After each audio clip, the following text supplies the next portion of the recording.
தேடி தேடி சென்று சோறு தின்பதையும், தேவையே இல்லாமல் அவுட்டிங் என்ற பெயரில் ஊர் சுற்றுவதையும், நடுராத்திரியில் திரைப்படம் பார்க்கப் போவதையும், நாகரிகம் என்ற பெயரில் அநாகரிகத்தில் ஈடுபடுவதையுமே இந்த தலைமுறையினர் வாழ்வியலாக ஆக்கி வருகின்றார்கள். உணவு திருவிழா என்று அறிவித்தால் காசையும் கொடுத்துவிட்டு தட்டை ஏந்தி கொண்டு யாசகம் கேட்பது போல் வரிசையில் நிற்கின்றது சமூகம். ஒரு நடிகன் தன்னுடைய வருமானத்தை பெருக்கிக் கொள்ள நள்ளிரவு காட்சிகளை வைக்கின்றார். அறிவை இழந்து குடும்பத்தோடு சென்று கூட்ட நெரிசல் சிக்கி இறந்து போகின்றார்கள். அதை பற்றி கவலைப்படாமல் தன்னுடைய வசூல் கணக்கை பார்த்து கொண்டிருக்கின்ற ஒரு நடிகனை தலையில் தூக்கி வைத்து வசூல் மன்னன் என்று கொண்டாடி கொண்டிருக்கின்றது இந்த சமூகம். பேசத் தெரியாத குழந்தைகளின் கையில் அலைபேசியை கொடுத்து அதை பெருமையாக பார்த்து ரசிக்கின்றது சமூகம். இரவு 2 மணிக்கு மிட்நைட் பிரியாணியை குடும்பத்தோடு சென்று சாப்பிடுவது கௌரவமாகிவிட்டது. நீங்கள் உங்கள் குழந்தைகளுக்கு உணவு கொடுக்கவில்லை, ஸ்லோ பாய்சன் கொடுக்கின்றீர்கள். உங்கள் தலைமுறையை மலடாக்குவதற்கு மருந்து கொடுத்து கொண்டிருக்கின்றீர்கள். பிள்ளையை பெற்ற பெற்றோர்களே, நம்மில் பலர் பிள்ளைகளை உருவாக்கவில்லை, நிறைய வருமானம் கொடுக்கும் ஜெர்சி மாடுகளை உருவாக்கி கொண்டிருக்கின்றோம். உங்களில் எத்தனை பேரின் பிள்ளைகளுக்கு அறிமுகமில்லாத ஒரு மனிதரிடம் 10 நிமிடம் உரையாட தெரியும்? சொல்லிக் கொடுத்திருக்கின்றீர்களா? இனி சொல்லிக் கொடுங்கள். உங்களில் எத்தனை பேரின் பிள்ளைகளுக்கு தன்னம்பிக்கைக்கும் தலைகணத்திற்கும் உள்ள வேறுபாடு தெரியும்? சொல்லிக் கொடுத்திருக்கின்றீர்களா? இனி சொல்லிக் கொடுங்கள். உங்களில் எத்தனை பேரின் பிள்ளைகளுக்கு நம் தாய்மொழியில் தமிழில் தொடர்ந்து ஒரு 5 நிமிடம் பிற மொழி கலவாமல் பேசத் தெரியும்? சொல்லிக் கொடுத்திருக்கின்றீர்களா? இனி சொல்லிக் கொடுங்கள். உங்களில் எத்தனை பேரின் பிள்ளைகளுக்கு உங்களின் மாத வருமானம் தெரியும்?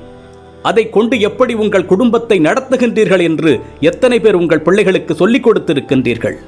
இல்லை என்றால் சொல்லிக் கொடுங்கள்.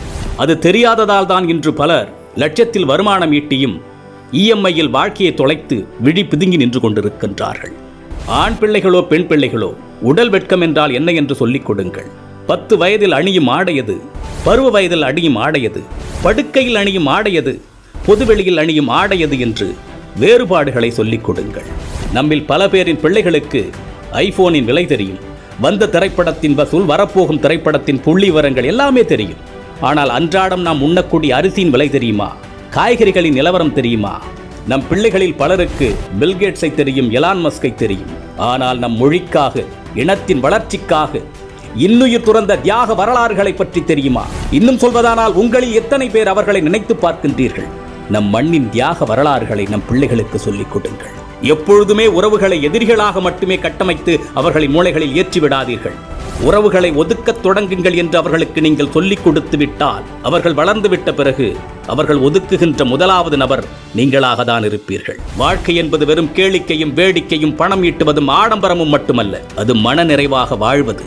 அது எப்படி என்று குழந்தைகளுக்கு கற்றுக் கொடுங்கள். இந்த மனித சமுதாயத்திற்கு பெற்றோர்களாகிய நீங்கள் செய்யக்கூடிய மிகப்பெரிய கடமையே உங்கள் பிள்ளைகளை அறம் சார்ந்த பிள்ளைகளாக, அறிவார்ந்த பிள்ளைகளாக உருவாக்குவதுதான். அறிவு என்பது படித்து தெரிந்து கொள்வதல்ல, ஏடுகளில் இருந்து நாம் அறிந்து கொள்வதல்ல. நாம் கற்றுக்கொள்ளுகின்ற அத்தனையும் நமது புத்திக்குள் இறங்கி அது என்னவாக வெளிவருகின்றது என்பதை பொறுத்ததுதான் அறிவு.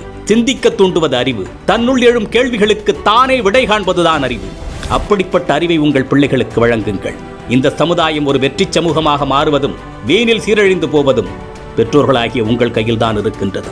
தக்கார் தகவலர் என்பது அவரவர் எச்சத்தால் காணப்படும். சிந்திப்போம். மற்றும் ஒரு பதிவில் சந்திப்போம்.